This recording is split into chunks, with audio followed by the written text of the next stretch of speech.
Christopher Hitchens, Washington correspondent with The Nation. You write a column for them every 2 weeks. There are lots and lots of TV talk shows that news junkies can watch to get information or hear analysis.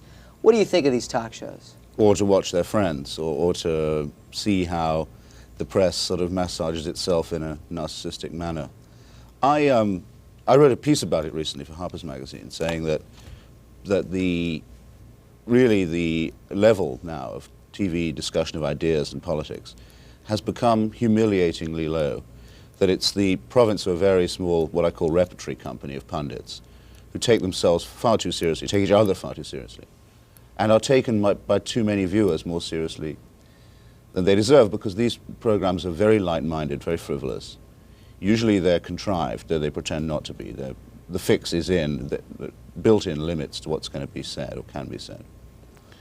And that it's, I suggest towards the end of my piece, it's maybe for this reason that the culture of journalism in Washington has become so sycophantic that the president didn't have a really tough press conference until he was 6 years into his presidency, and when the country was entering a tremendous crisis. Only then did he start getting tough questions.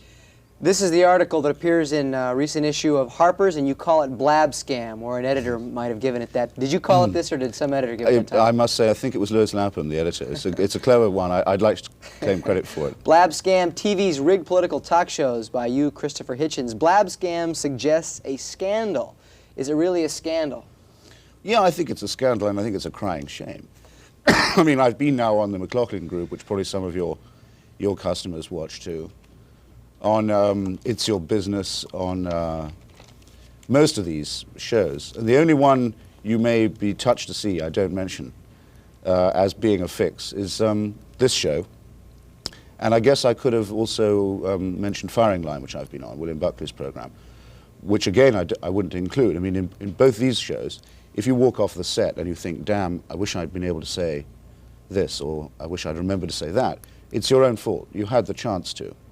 With the others, it's all heavily confined, occasions for the chairman to show off usually, and unspoken agreement among the participants that certain awkward things won't get mentioned at all. And so people are just really role-playing. Now, for your appearance on C-SPAN this morning, you get one of these handsome mugs we're drinking coffee out of this morning. Do you get paid for the other shows, the other talk shows around Washington? McLaughlin pays.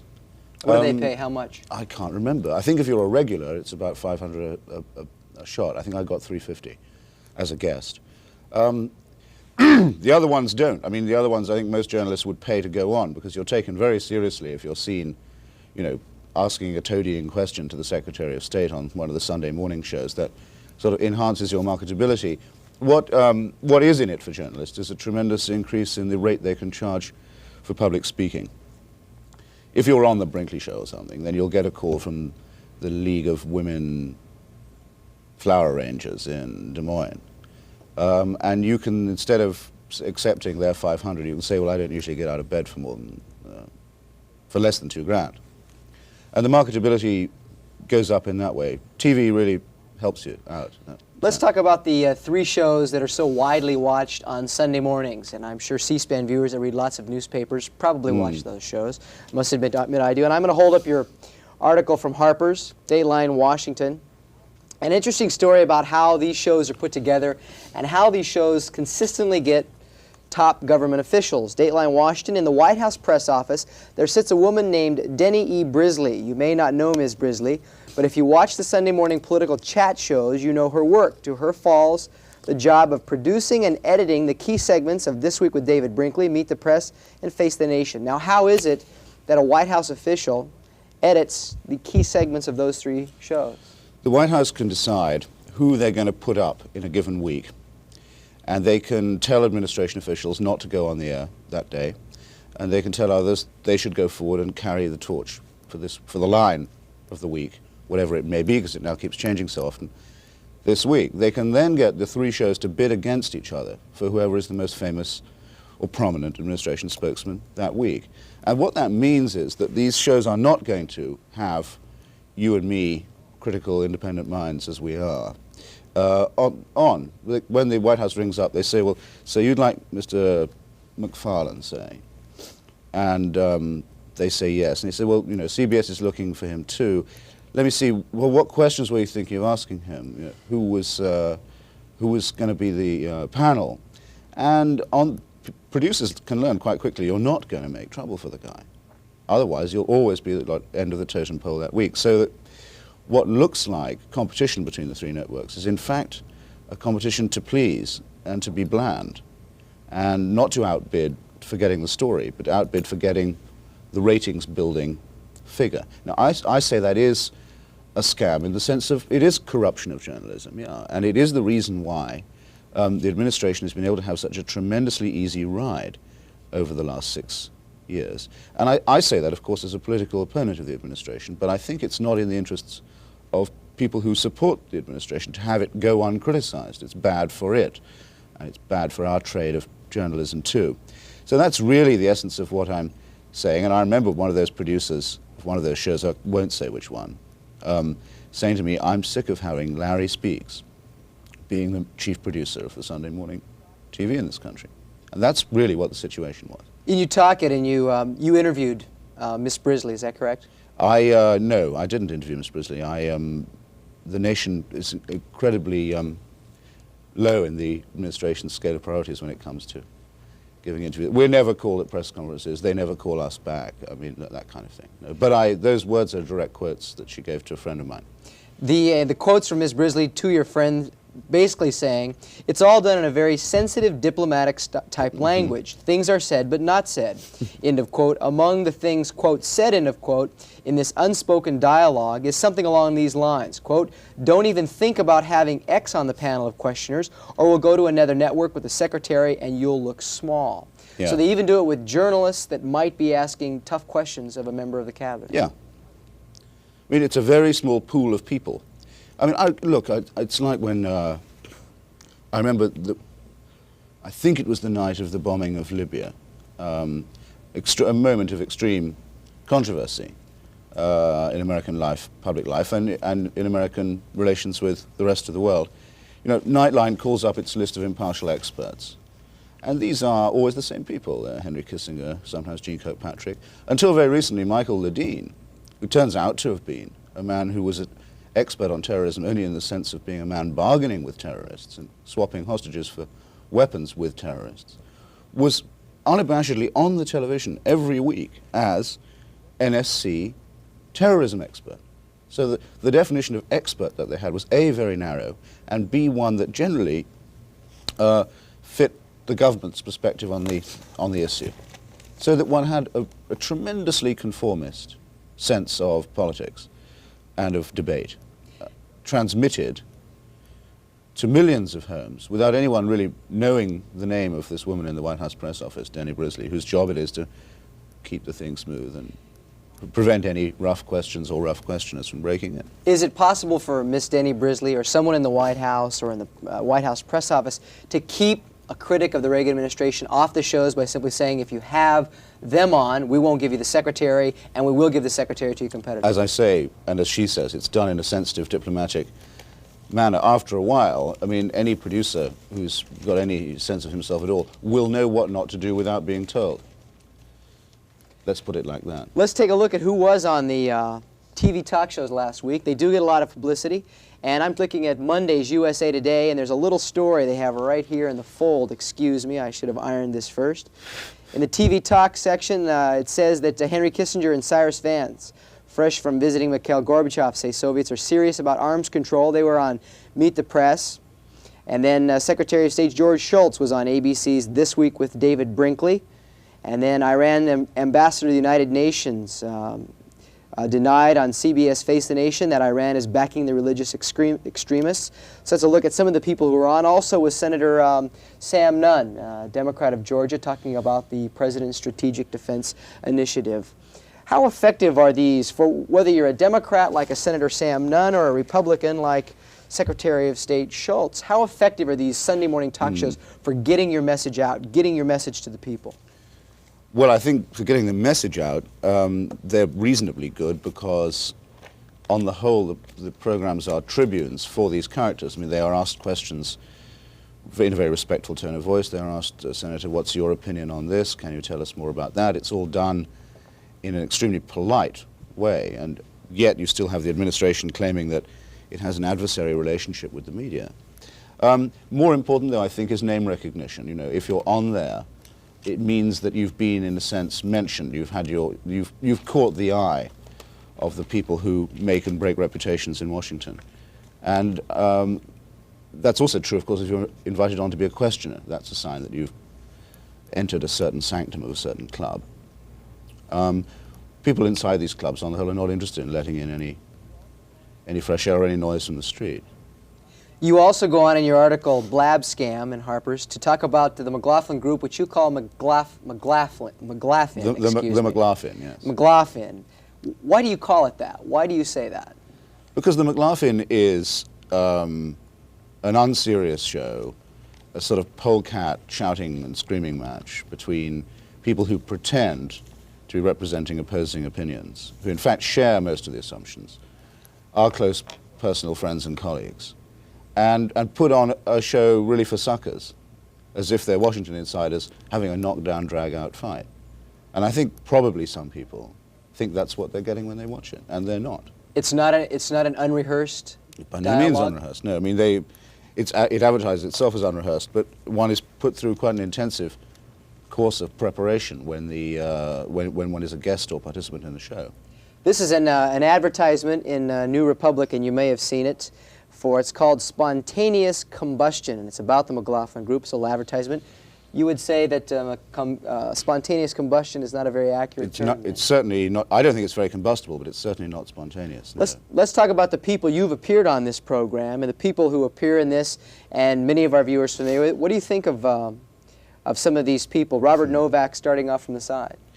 Well, Robert Novak is a shill for the administration. I mean, his column, which is syndicated in quite a number of papers, is simply the dog biscuits and scraps that are thrown to him by Reaganites, sometimes to leak against each other, sometimes to leak against the Democrats or Congress or the press, and he just shoves it in and passes it on. He's a conduit, really, that's all. What about Morton Conrad? And pretending to be a fearless, investigative, you know, don't tread on me type. Don't believe a word of it. What about Morton Kondracki? Morton Kondracki is, I would say, your classic liberal, ambitious defector. I mean, the guy who says, I used to be liberal, but now I've seen the light, and I'm very much more grown up now. I'm much more grown up than I look, for a start. And much cleverer than I look, too, and sound. And I've been through these fires of conversion, and now I've seen that absolutely this is the way it ought to be. You know, you should have people like Ronald Reagan in charge, and I can't think why I didn't see it before. Still, as it were, selling the shreds of his liberal past. And that's an old game, too. How did to hear him talk, you'd think he was the first person ever to have thought of it. When you were on the McLaughlin group, how are you prepared? What happened before you went on, after? Well, you get prepared first by the host himself, long chat, sounding you out, you know, what do you think about this, what do you think about that? Then, if it's going to be that Sunday, you get a long telephone call from one of his staffers saying, look, these are going to be the topics. At least, this is Thursday, this is what the topics are going to be, they may change. This is the order in which they'll come to you and ask you your question. When you cue out, he's going to go to Mort. So be ready to do it in that order. Then it'll be the reverse order on the next question, and the next question will be South Korea. Now, on the morning of the taping, they call you and go through all that again, usually with some changes, because there's almost always something in that day's papers that they want to put in. So you go through it again, what the questions will be, what the topics, and in which order you'll be asked them. Then you sit in your chair, and the lights go up, and they say, a spontaneous, unrehearsed show. And I remember thinking, geez, as I sat in my chair, that's a bit much. And that's only an extreme example, I think, of the way in which this clubland conception of politics dominates most of the TV shows. You also, in your article, Blabscam, talk about CNN's show Crossfire, another vigorous exchange of ideas and issues. And you talk about Robert Novak, and you say here that one of the producers told you to go easy on Bob Novak that evening or bid farewell to Crossfire. That's right, yeah. What took place in that? In fact, I was on, the other host on Crossfire is a man called Tom Braden, who is allegedly a liberal. Actually, he's about as liberal as Sam Nunn is, I would say. he's certainly not as liberal on his wing as Novak is conservative on his. But for a couple of evenings, he was unwell. So I was promoted from being a guest to a guest host. So I sat in the opposite chair and I helped to co-host the program. And Novak, as you know if you've seen him, is a man with poisonously bad manners and likes to get other people to lose their temper and can dish it out but can't take it. So I tried to repay him in his own coin one evening as a co-host. And when I came in the next day, they said, look, if you don't give an undertaking not to do that again, you're out because he won't come on with you. Now, I wrote to Ted Turner, who runs the network, and I said, look, is it by your wish or with your knowledge that one of the participants in this alleged argument every night is also the umpire, the referee? Because that is not how the show advertises itself. Crossfire means no holds barred, right? Got a reply, rather evasive one, from Turner's brother. My phone stopped ringing from that studio. I don't want to make myself out to be the guy who's too hot for TV, otherwise I wouldn't be sitting here. But I'm saying, actually, it doesn't take very much for them to say, no, he's outside the brackets of what's acceptable.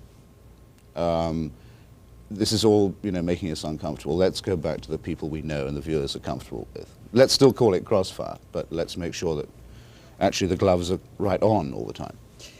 You obviously have a heavy British accent or a light one, pleasant British accent, whatever. What's it like in England? Are there shows like this, and are they prearranged and choreographed as you've described these, or are they true Crossfires and true McLaughlin? Choreography is a good word. Well, I haven't, though I was born in Britain, I haven't lived there for a long time now. I'm not sure I can give you all that good of an answer.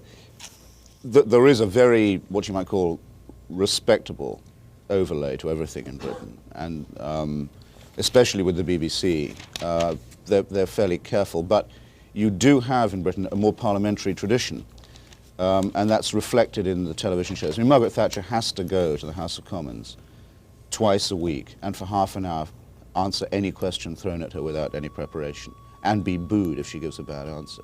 Very good discipline for a politician. I don't believe Reagan could do it for a day, for example. And that tradition is carried over a bit into our press conferences, which are not fixed, as the White House one is. There isn't a seating plan. There isn't a map on, as there is on Reagan's podium, so he can go to people in prearranged order, all that, which people don't see when they watch them. European press rude and surly in comparison to what you see of the American press corps at the White House news conference? Yeah, the trade-off for that is, of course, that most of the European press are owned by very boldly declared political interests. I mean, they don't pretend to be objective. At least in this country, there is a culture of objectivity, a pretense of it. I mean, I think it makes for boring journalism and sometimes dishonest, but there is the ambition, at least, to be fair. Good morning and welcome to our program. Today we're going to talk about talk shows, call-in shows like this one, if you will, as well as any of the rest that you see on the cable dial. And joining us this morning to do that is a gentleman who's a veteran of just about all of these programs. His name is Christopher Hitchens. He's a Washington correspondent with The Nation. He writes a column for them every 2 weeks. He's been with them since '78, been in Washington since '81. He also is a Washington correspondent for The Spectator, based in London, and he writes a column on the American scene for the London Times Literary Supplement. Prior to that, he worked as foreign editor of the New Statesman, author of a book called Cyprus about that country. He is a graduate of Liss School in Cambridge and also a graduate in philosophy, politics, and economics from Oxford University, graduating '70, married with one child and originally from Portsmouth, Hampshire, England. Phone lines are open for viewers in all areas of the country. If you like or don't like talk shows, this is your chance to get in your 2 cents, and you can use the numbers that will appear there at the bottom of your screen. Reston, Virginia, good morning. Go ahead, please. Reston, Virginia, are you with us? No, Reston, Virginia. Give us a call back, and we'll get you on the air just as quickly as we can. If you joined us a little late, we're talking about a new scandal in Washington, one that's written about by Christopher Hitchens, and he calls it Blabscam, and talking about the talk show programs. And if you have a question on how they're put together, what's said and what's not said in arranging these things, that's what the program is about. What are the, you're a journalist, you write about a wide variety of topics. Besides TV talk shows, what else have you been writing about? Well, in the column that I write for The Nation, I've been, partly because one has to be, but partly because it's been a long-term interest of mine and of the magazines, following the influence of covert war and secret government in foreign policy on American democracy, which has been the story. Everyone thinks that's been the story for the last 3 months. I would claim for the nation, we thought it was a story rather longer ago.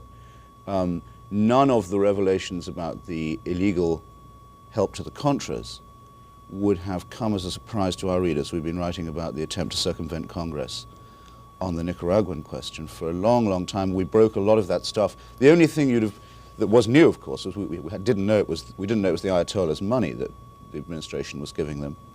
But I would say we were ahead of the pack on that by some considerable distance. In today's news... They don't pay me to say that, by the way. They don't pay you to see that. Tell us something about The Nation, since you write once every 2 weeks. What kind of magazine is this? What kind of magazine is The Nation is the oldest political weekly magazine in the U.S. It was founded in 1865 by a group of abolitionists. And it's always taken the liberal line. Some would say the left or the radical line. I wouldn't mind either of those accusations. Liberal, conservative? Ever since. What kind of magazine? Well, as I say, founded by abolitionists, always been liberal, radical, or left, depending on how you like to call it. Radical, I would say. Ever since, for 120 years, 121 nearly. And we hope to continue to uphold that great tradition of American dissent and radicalism. Let's take a look at today's newspaper. This is today's New York Times, Tuesday, February 10th, and a picture of Robert C. McFarlane, and underneath it the caption says, "Felled by Valium, Robert C. McFarlane, former National Security Advisor, was hospitalized after taking overdose." Any reaction? From me? From you? I don't think he was felled by Valium. I think it's clear he was felled by his own hand. I don't want to be unkind about the guy, but you don't take a large amount of Valium for any purpose 2 hours before you're going to testify in a very important congressional inquiry. Whether he hoped to take his own life or not, I wouldn't obviously care to speculate. This is the Washington Post front page. McFarlane takes drug overdose. Iran probe figure hospitalized shortly before testimony due. And as I understand it, he was to testify before the Tower Commission, which former Secretary of State Ed Muskie, former Senator John Tower, heading up that commission. What do you think of that specific commission investigating the role of the National Security Council? Well, I think it's a little heavy with trusted establishment figures, but I think that its sole value so far is that it's been able to get the President to come and talk to it, though it hasn't been brave enough to tell us what he said. He still seems to regard his knowledge of the affair as some kind of private property, and that's why I think that, this McFarlane episode isn't the only indication of extreme alarm within the administration about this inquiry. We don't know what it is they're terrified of coming out next, but obviously there is something they worry about very greatly. I can speculate what I think it is, which is the involvement of the Contras in narcotic smuggling. I think that is what's terrifying them. How long if do you you think ask me to guess, because that wouldn't be forgiven by the public in the way that dealing with terrorists has been a bit forgiven, because they think, well, it's a hard old world out there. When they find that these riffraff, the Contras, for whom Congress was circumvented and the Constitution was trampled, are a bunch of narcotics dealers, which is going to come out very soon, then I think there really will be a row. I think this may be what is causing such a panic. Now, last summer on the floor of the House of Representatives during debate over whether or not to fund the Contras, this came up. This was an issue brought up in debate. How long do you think people like Bud McFarlane have known about this? I think anyone who's wanted to know has known without any special information, without the special information that comes from being former National Security Advisor and confidant of the President for a long time. If you've wanted to know that the Contras are involved in death squad work, in contract killing, in narcotic smuggling and the rest of it, as well as the usual quota of rape and mutilation, you've known. It's all been on the record. The extent of it and the intensity of it, I think, maybe isn't fully understood yet. And we don't know also if it was actually financed by money given to them by the administration. But I think that is what's going to emerge. I want to hold up yesterday's New York Times. One of the questions involved in all this, mostly dealing with the 1988 presidential race, is the Vice President George Bush. And Monday's New York Times is a story by Gerald Boyd. Bush aides widen dispute over Iran. How badly is this whole situation and the coverage it's received hurt George Bush's chances of being the next president of the United States? Well, it should have destroyed them, because the memo that is now published of his meeting on the 29th of July in Jerusalem with Amiram Nir of the Israeli government says, signed by his own chief of staff, that Nir told him, we've dumped the moderates in Iran. We're going to do business with the extremists only, with the ultras, because they're the ones from whom you get results.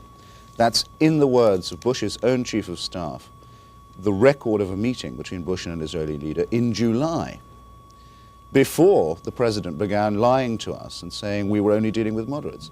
Reagan cannot now come before the cameras and say, Bush knew more than I did. A president can't say that about his vice president. So he can't this time pretend he didn't know. It was always a deal with the hardliners. It was always arms for hostages. And it was always intended that the money went to support an illegal war in Nicaragua. All this memo shows is they knew all that in July at the latest. So that everything that's been said since Poindexter resigned by the administration has been consciously untrue. Consciously untrue. That is, I would call that a political scandal. Our guest is Christopher Hitchens, Washington correspondent with The Nation, writes a column for them every 2 weeks, and does a lot of other writing for a lot of other publications, both here and abroad. If you have a question or a comment, please feel free to use the numbers at the bottom of your screen. Indianapolis, Indiana, good morning. Go ahead, please. Good morning, Carl. Good morning. Good morning to your guest. I've seen Morning. him on other shows, and I admire him as much as I admire the country that he's from. I would like to make kind of an off-the-wall comment about this McFarland suicide attempt, and maybe you're indirectly related to the subject matter of your show about talk shows. All those talk shows that Bud McFarland appeared on, I wonder if he was ever under the influence of Valium. This suicide attempt looks very bad in the face of Ronnie and Nancy's campaign, the Just Say No campaign against drugs. Reagan gets on TV and tells Americans to just say no to drugs, and then his cabinet and who knows who all else, as soon as they get under a little stress, they head for the Valium bottle or the whiskey decanter. Valium is an extremely powerful drug created in the laboratories and is very accessible. You can get higher on Valium than you ever could on marijuana. No one ever committed suicide on marijuana.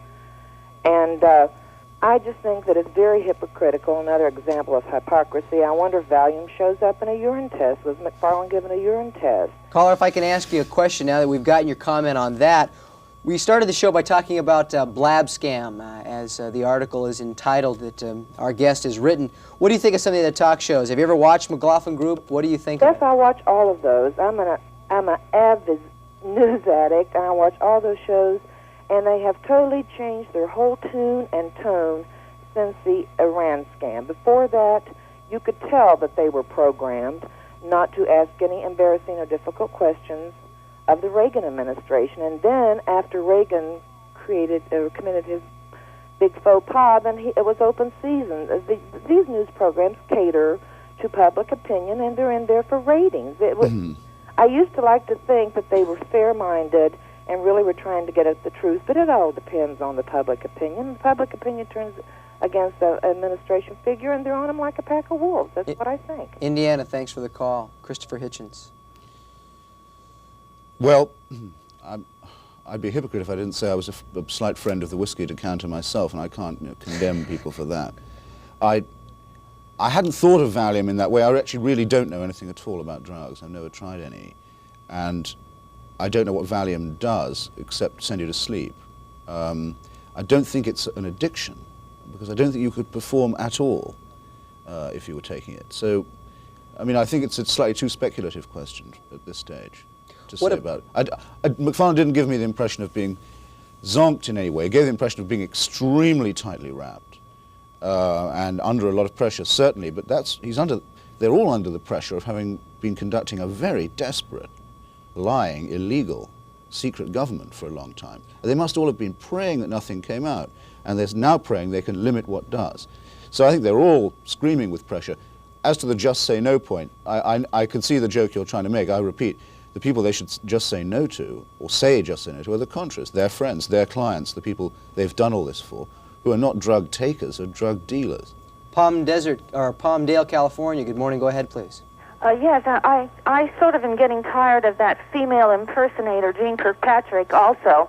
But anyway, what I would like to see in a presidential campaign is for the candidates to get up and be faced with C-SPAN callers for maybe 2 or 3 hours, something like that. I think they're lobbed nothing but easy tosses. I think that's a great idea, caller. I think it's a great idea, too.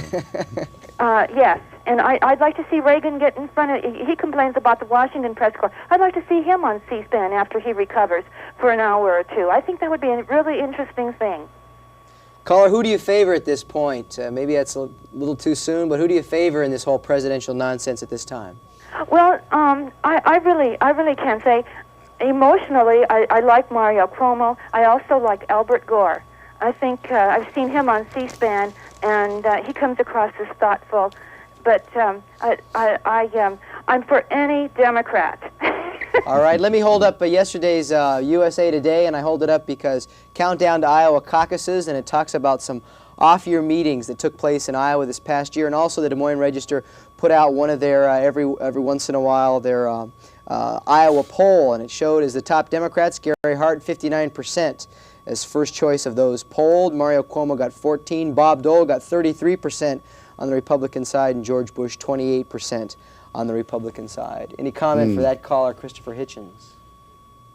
Not really, except I think it's a bit mean about poor old Jean Kirkpatrick. I think she looks adorable.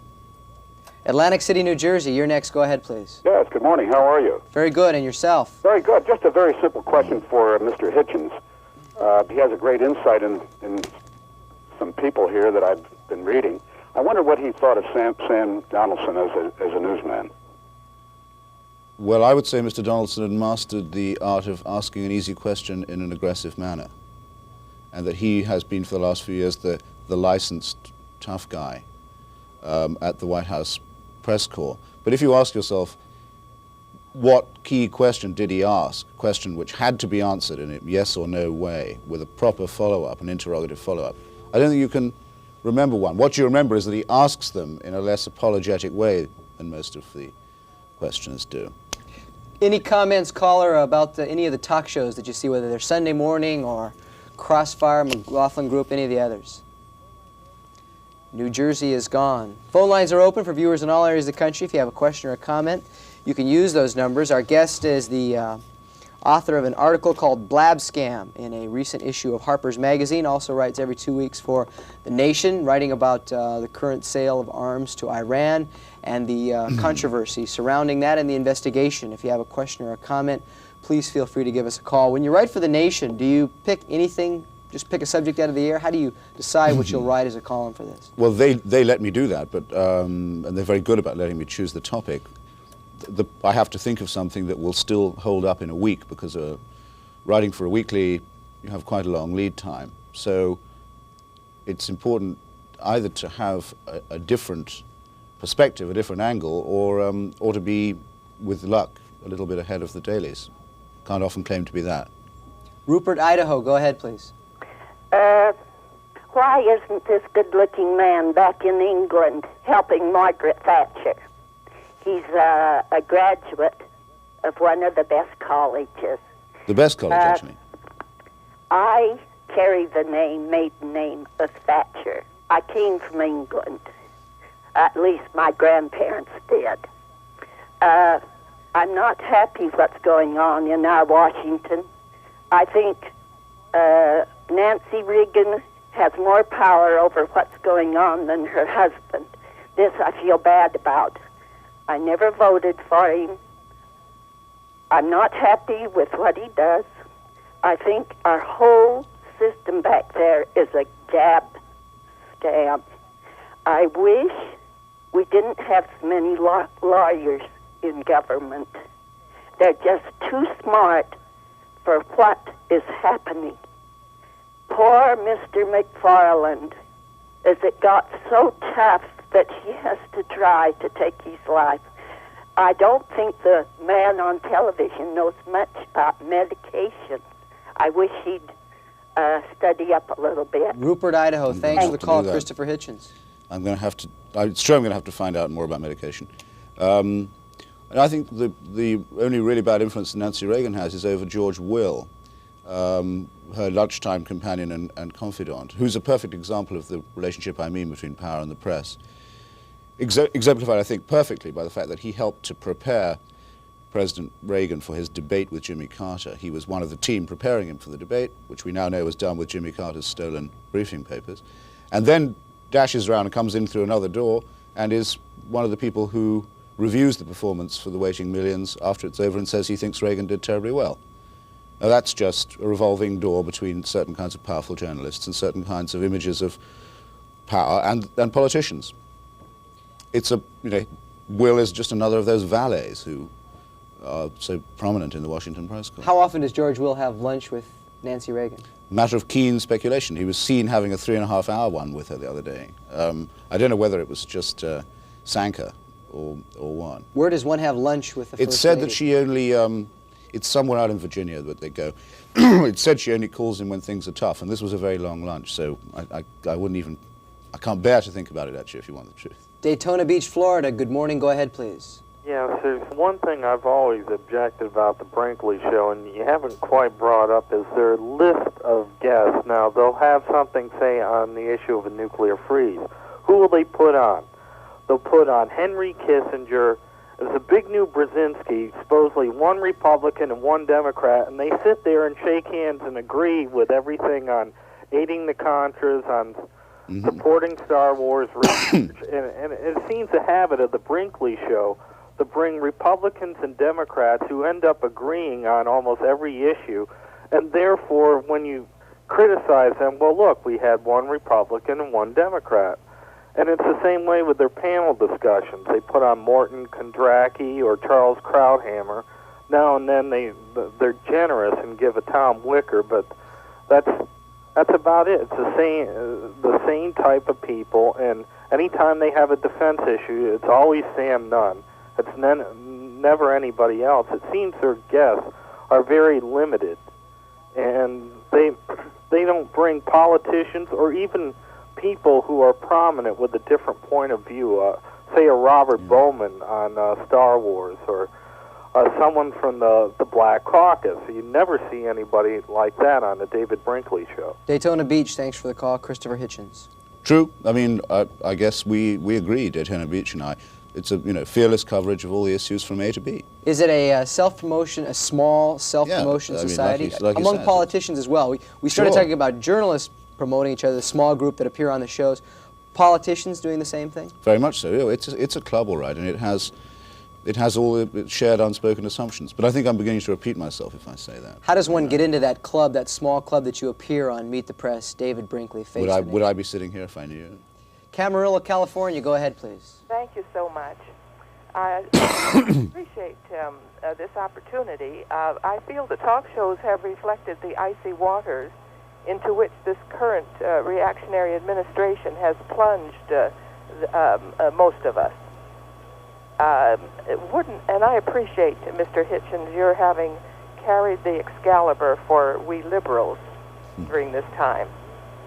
Now, I think from now on, with the Democrats again being in more control of the Congress, we're going to see a whole lot of this house of cards come down, of which, of course, McFarlane is one example.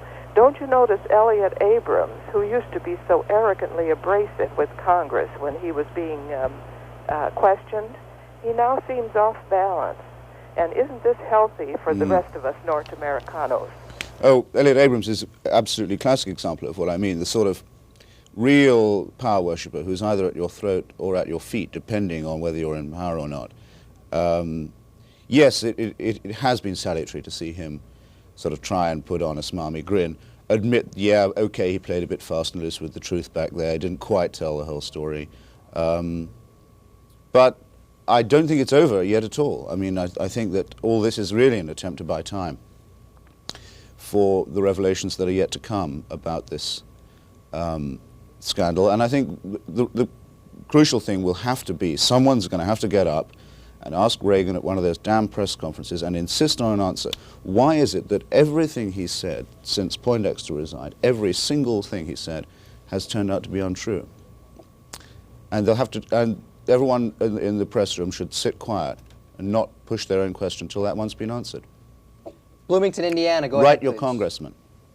Bloomington, Illinois, actually. Okay, I was told Indiana, but go ahead, please, Illinois. Well, that's okay. The airlines do it all the time. Carl, first for you. I don't think you want to be caught referring to the presidential nonsense. I apologize for that. That slipped out. It was a major mistake on my part. Oh, I don't find it a Forgive me. major mistake, but I think that Brian might yell at you for editorializing. I'm sure he will. Chris, first of all, I just want to say we miss you very much down here in Bloomington. Enjoyed your visit recently, very, very much at Wesleyan University. Likewise. A couple of quick questions. One, concerning Crossfire, I wonder, have you been too polite, in a sense, that yes, part of the problem is the hosts serving as referee, but part of the problem, too, I find, and this is coming from somebody who does a lot of taping of these news programs when they're on a relevant topic that I'd like to use in my teaching, part of the problem I find is just that the regulars are, frankly, not terribly bright.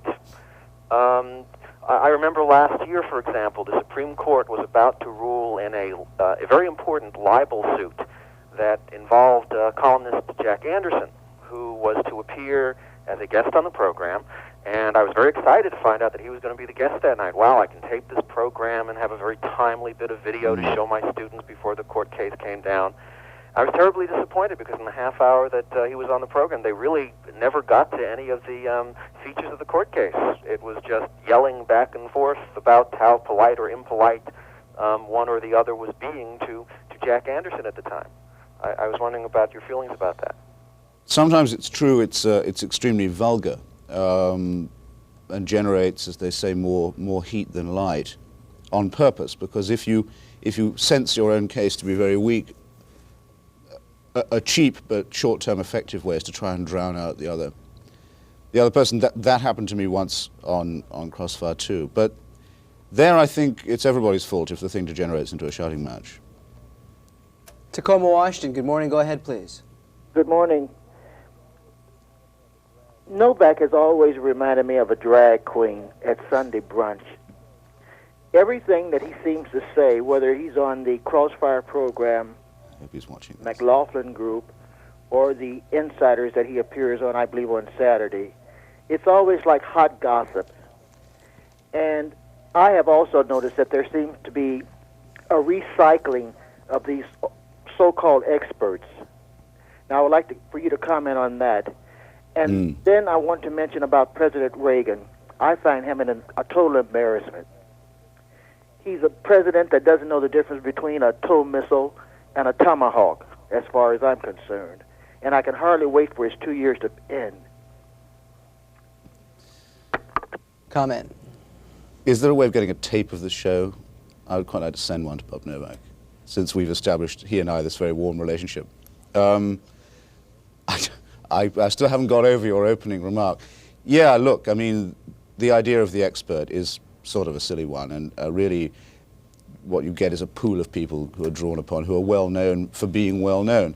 It's more a cult of celebrity than it is of expertise, and you can see that all across the media. And increasingly now there are magazines that do nothing else except write about you because you're famous, and then you get famous for being famous.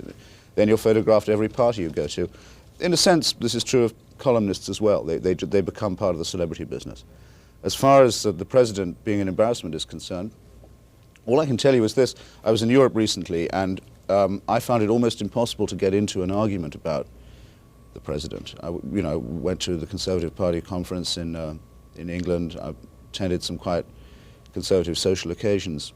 No one disagrees in Europe anymore about the President of the United States, I'm afraid. Everybody thinks that at the best he is a dunce, and at the worst he's a dishonest dunce. I'm not sure quite how well aware Americans are of that now. I think that many of his supporters used to think that one of his strengths was the impression he'd made of the image of America overseas. Well, if they knew what that image was now, I think they'd have to reevaluate their view of him. Our next call is from Atlanta, and I want to hold up today's Washington Times because it has this story: Democrats pick Atlanta for convention. Ralph Howell writes a story. Democrats have chosen Atlanta as the site of their 1988 presidential convention, party sources said yesterday. Atlanta, what's your reaction to that? I really couldn't care less, but about Crossfire, this gentleman says that it's rigged. I don't think it's rigged at all. It's one of the most widely viewed shows on television. And I saw him on Crossfire, and he was the most badly behaved person I have ever seen on Crossfire. And when he says that Tom Braden is not liberal, I mean, just because he's not as far out in the left field all the way down in Nicaragua as this man is, doesn't mean he's not liberal. I am so sick of these Reagan bashers, America bashers, and this is one of the worst kind. I don't care whether the Democratic Convention comes here or not. I'm just about through with C-SPAN. I can't tolerate any more of these American bashers. I hope that after they watch America spelled with a K, they'll, even if they won't, they're apologists for the Soviet Union. If they won't, I know they'll tell people will. Christopher Hitchens. Anyone who can say a Reagan basher and an American basher in the same breath as if they were the same thing gives themselves away, I think. That's the whole foolish trick that's been pulled and that's just been shown to be a fraud, to identify the mediocre personality of Reagan with the idea of America. Silly idea to start off with. If you think he's America, you think that America is a corrupt bargainer with hostage takers and a corrupt bargainer with drug dealers and murderers on the other hand. I don't think that is paying a compliment to America. I think you're the one who bashes America by mentioning him and it in the same breath. As for watching the series, I bet you don't get through to the end of it. It's a boring, idiotic piece of nonsensical propaganda. No one will see it all. Have you clear seen prophecy. it? Seen some of it. It's tripe. It will be a terrific anticlimax. Santa Barbara, California, go ahead. People are going to spend a lot of time not watching it, not talking about it. Hello? Go ahead, California, you're on the air. Hello, Mr. Hitchens. Good morning. Morning. I certainly agree with your description of Sam Donaldson. I'm glad somebody finally brought that out. I thought he was paid to do what he was doing. They needed somebody out there to be opposing the president, and he was their man. Anyway, the question I had was, I wonder if you had any thoughts on who really runs American government. I mean, obviously the president doesn't, and all the people surrounding this man are people of the same private club, like the Council on Foreign Relations. And all through our government, the key positions, heads of all the departments, even the Tower Commission, are all of the same club investigating themselves. So I wonder if you have any information on this, or explain your view on it. Well, I think the most important aspect of the, whatever you want to call it, the Iran-gate or Contra-gate or Iran-Nicaragua scandal, is the revelation of how much decision-taking was done in secret in this administration, and how sort of, I don't want to sound like a paranoid here, but how a kind of invisible government was operating, a military government at that. I mean, a uniformed, secret government with very, very wide powers, with its own diplomacy, its own air force operating, as a matter of fact. I mean, south of the border and over in Iran. Its own private foreign policy involving high unelected officials, often in Israel.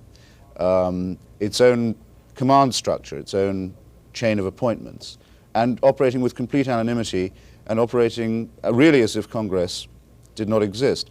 The key thing this secret government, invisible government, had with the legit government, key thing it had in common with it, I mean to say, is it did have the same president. I mean, certainly Reagan appointed all those people and told them to get on with it and told them what he wanted done, and I think must have said, I don't want to be told everything, and if it goes wrong, I don't want to be told at all. That doesn't mean, because he didn't know, that he isn't responsible, because he did appoint and in place that invisible government. And it's that really needs to be the subject of investigation if America's going to remain a congressional system. Burlington, Vermont, go ahead, please. Yes, I'd like to compliment you on your guest, Mr. Hitchens, there, and I'd like to explore more of what he said before about the drug connection in this whole Iran-Contra deal, and specifically if you had any comments to make about Senator Kerry's efforts to investigate this area.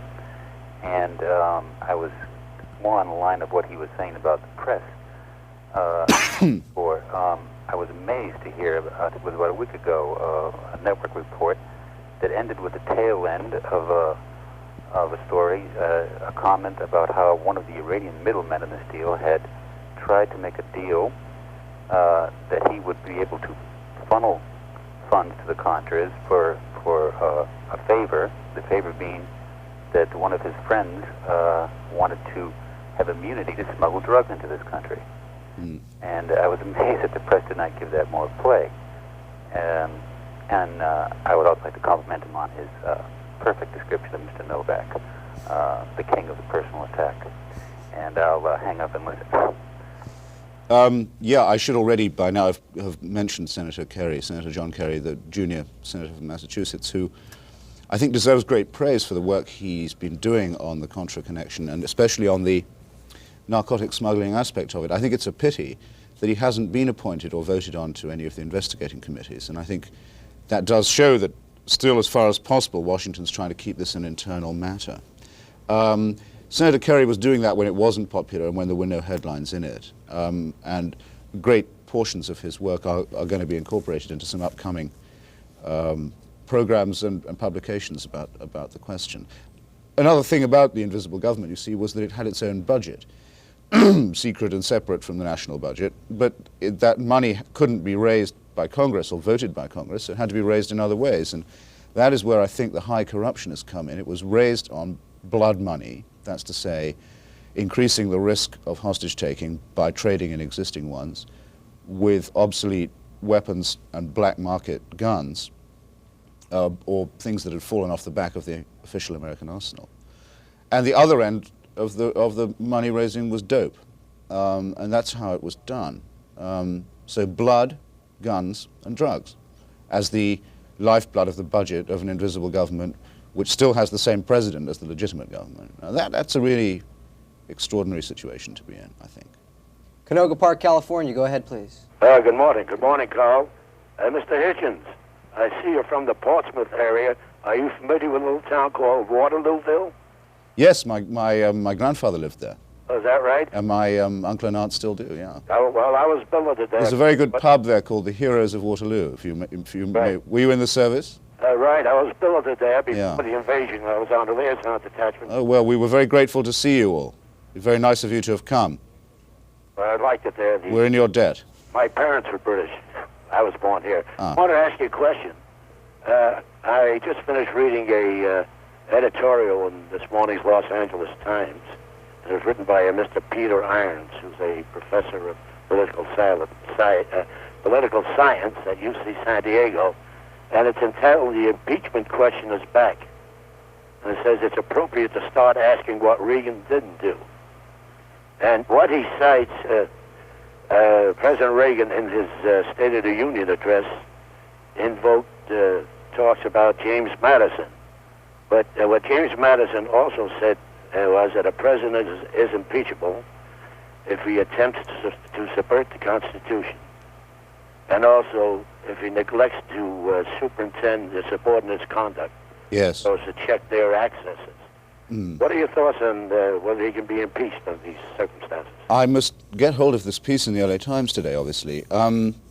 Well, I've talked to constitutional lawyers about this, and they actually don't disagree as much as lawyers generally do. They say that the reading on behavior of subordinates is very clear. The president is responsible for them, even if they acted absolutely without his authority. Now, Reagan has not so far claimed that these people did not have his authority. He's implied they didn't have his authorization, which is a quite different thing. It's rather like him saying on TV in his speeches, "I take responsibility." For, in one case, the massacre of Marines in Beirut, in another case, the diversion of funds. That was in the State of the Union address. Of course he takes responsibility. He's president. He doesn't have to tell us that. That's not doing us a favor. He's responsible whether he admits it or not. The question is, what responsibility is he accepting? And that's where he won't come clean. So it's a very typical Reagan maneuver, in fact. It looks like he's apologizing, and in fact, he's evading the issue. I think that impeachment has to be up next as the question, because, as I've said, and I mustn't repeat myself too often, but it is made very clear from the memo of Mr. Bush's meeting with the Israelis on the 29th of July that nothing Reagan has said since then to the American people has been truthful, and that none of those untruths are bloopers or accidents or Reagan fluffing or Reaganisms or anything of this kind. They're lies, direct lies to Congress and to the public. In a parliamentary system, he'd have had to resign by now for lying to Parliament. Because this is a country more of law, I think it will take longer, but I think you've asked the right question. Cleveland, Ohio, go ahead, please. Yes, Mr. Hitchens, or since we're having a little play on names today, maybe it should be Mr. Bitchens. I noticed that you started the show off with a cheap shot on a man who's in the hospital, perhaps having taken a purposeful overdose of drugs. You took his name as a person that they try to get on shows when you could have named anyone else. This is the compassionate left that we get these cheap shots from. I noticed that Carl did not hold up a copy of USA Today today. Perhaps that's because at one time, at least I know, you were married to the White House correspondent of USA Today, and it's funny that you complain about all the non-questions from the White House press corps when your wife has been one of those ones that has asked some questions there. Why don't you feed your questions into her, and then she can ask your questions? And I think it's interesting that she doesn't wear a wedding ring, so maybe you're divorced. I want to ask you about this influx of shills for the USSR that we keep getting from Great Britain. You're one of them, and another one, another family, is this Cockburn family. That's how I pronounce it. Cleveland, Ohio, thanks for the call. Any comment? Yeah, well, I think the only thing that really demands a comment, because I think most of it was comment itself, was the accusation that I started with an attack on a man who's deathly ill in hospital. Didn't do that.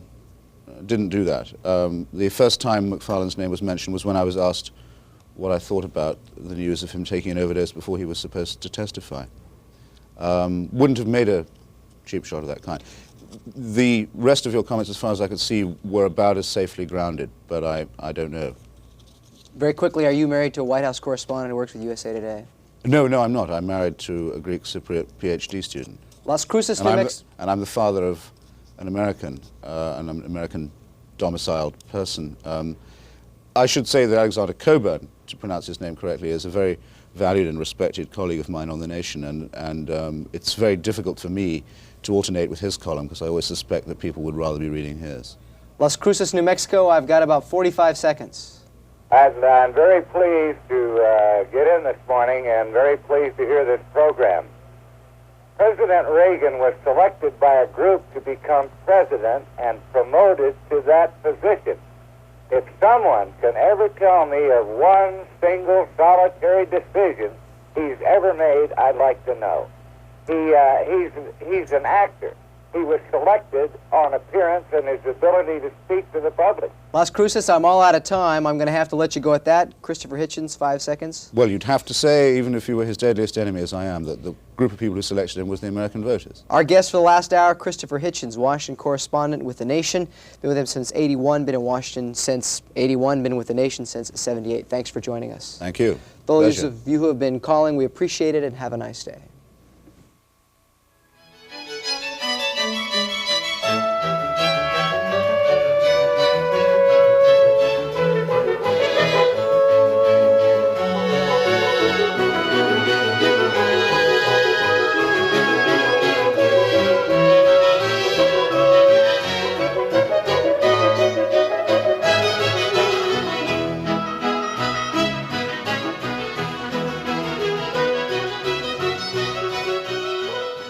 If you'd like more information about this or any other C-SPAN program, please write to us at 400 North Capitol Street Northwest, Washington, D.C. Our zip code is 20001.